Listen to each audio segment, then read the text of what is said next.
pregunta es, ¿cómo identifica usted que un estudiante podría tener una necesidad educativa específica relacionada con la neurodivergencia, considerando que no siempre se cuenta con un diagnóstico formal?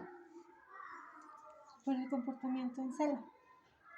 Y cuando tú ya conoces a los niños, te das cuenta que el pequeño tiene algunas dificultades o diferencias en su conducta o en su comportamiento. Es lo principal. Puedes estar 2 días con ellos y ya te das cuenta que son divergentes. Ok.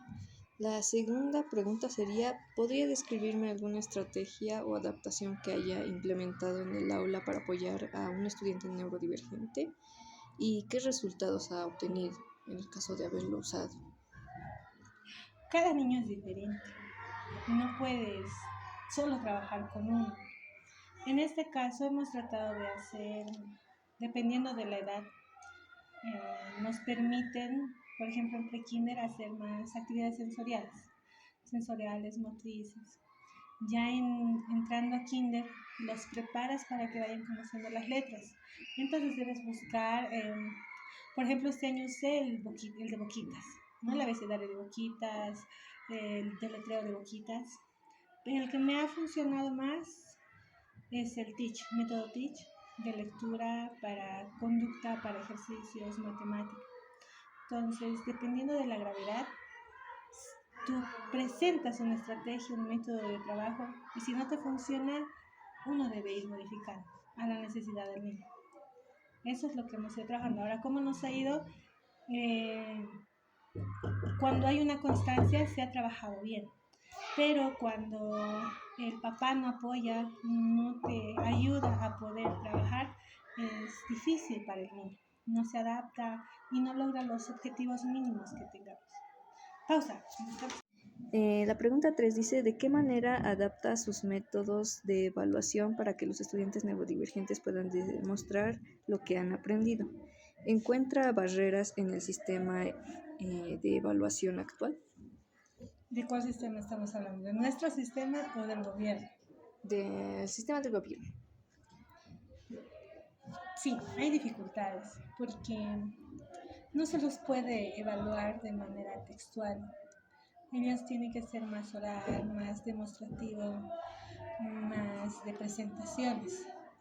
Ahí se evalúan sus conocimientos como juego. Y lo único que podemos hacer son indicadores y hacer como un test de Nelson Ortiz para que nosotros podamos tiquear y ponderar sus conocimientos. Ya. La cuarta pregunta dice, en aulas numerosas como es común en nuestro contexto, ¿qué estrategias utiliza para mejorar y manejar las diversas necesidades de aprendizaje y comportamiento, incluyendo las de los estudiantes neurodivergentes?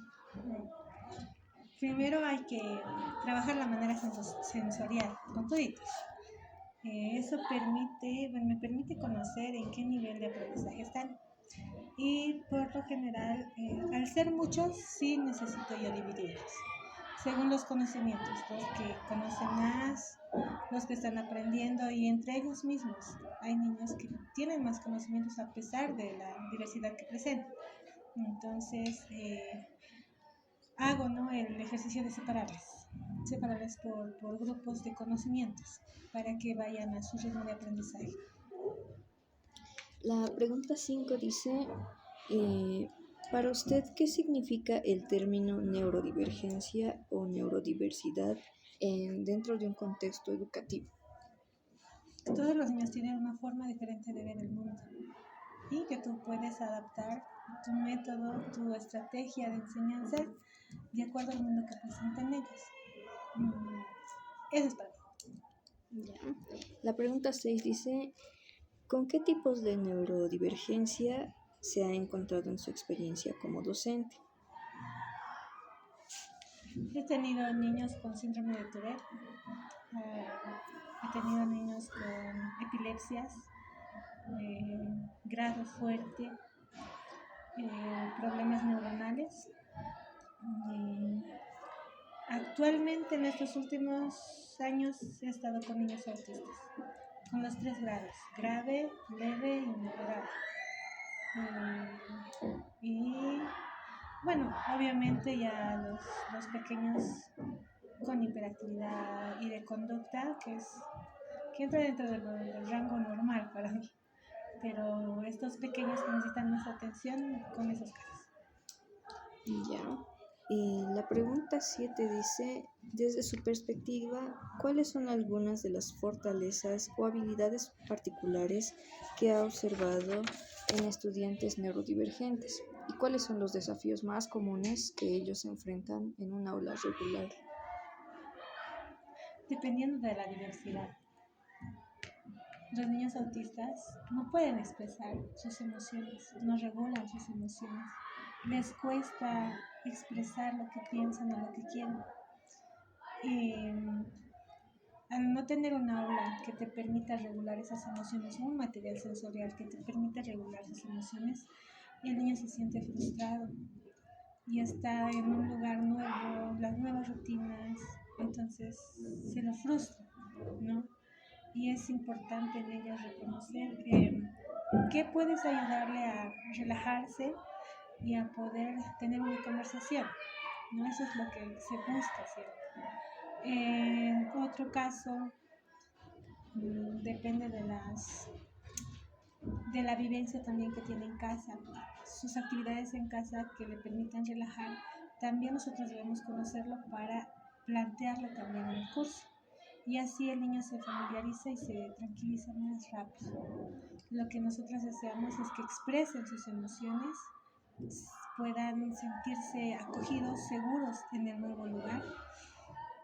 Y en otro caso es el lenguaje.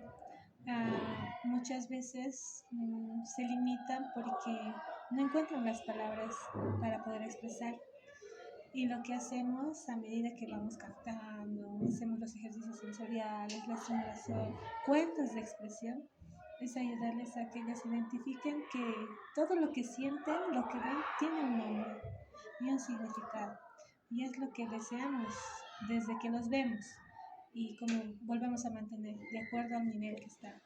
Hay niños, actualmente tengo un niño grado 2, pero él tiene microcefalia. Entonces es otro caso donde no solamente estimulas el contacto o la vivencia social, sino también tienes que estimular sus habilidades, ¿no? Entonces, para él, que rasgue un papel es un logro. Para que camine solo, que suba solo, que haga pipí solo, actualmente que tenga 5 años, es un logro. Porque en él su diagnóstico es que sigue teniendo la edad de 2 años. 2 años. Entonces es importante, ¿no? Tanto esta actividad de secuencia en el colegio y el apoyo en la casa. Ellos les permite expresar lo que quieren, se sienten seguros y recién se puede avanzar. Ya, la pregunta 8 dice, ¿existe colaboración con otros actores como colegas, directivos, psicopedagogos, padres de familia para apoyar a los estudiantes neurodivergentes? ¿Y cómo funciona esta colaboración? Bueno, es cuando nosotros identificamos las primeras clases, si tenemos o no niños divergentes, les damos a conocer en la reunión los casos, dependiendo de la gravedad. Porque el niño, al no tener un entorno donde pueda haber este tipo de personas, lo socializa en casa y a veces hay papás que les choca, lo toman a mal y dicen, no quiero que se sienten, no quiero que esto, no quiero, los limitan a los niños. Es sano que nosotros les podamos indicar como educadoras, maestras y profesionales en estas áreas de la educación, indicarles, ¿no? Nosotros tenemos este grupo con estas diversidades de aprendizaje y solicitarle su ayuda para que al niño le puedan indicar y el niño conozca las limitaciones. Porque ellos quieren abrazar, jugar, y cuando no juegan, no quiere ser mi amigo, no quiere ser mi amigo, lo toman a mal. Y si nosotros no los direccionamos, tienen una conducta agresiva, mala con ellos. Y en vez de ayudar, es lo que hacen que ellos se cierren más. Entonces es importante primero nosotros conocer pedir el diagnóstico, informar a nuestras superiores, en este caso tenemos pedagogos y demás, para ver el seguimiento que han tenido, el nivel que tienen, y con eso indicarles a los papás. Ah, dependiendo de las dificultades, uno adapta su educación. Si estos niños necesitan más movimiento, entonces se solicita, ¿no?, que vamos a hacer más ejercicios para que ellos tengan más confianza. Entonces uno ve la manera de poder también ayudarles a ellos. Y a veces sí se logra que todos los papás apoyen en sus exposiciones, presentaciones, entiendan que estos niños son divergentes. Pero minoría de personas o de grupos que nos toca cada año no les agrada, no les agrada. Y es más que todo una educación interna, ¿no?, que ellos deben aprender, conocer. Y es algo que se les facilita, se les da a conocer, se les da charlas, para que los papás también comprendan.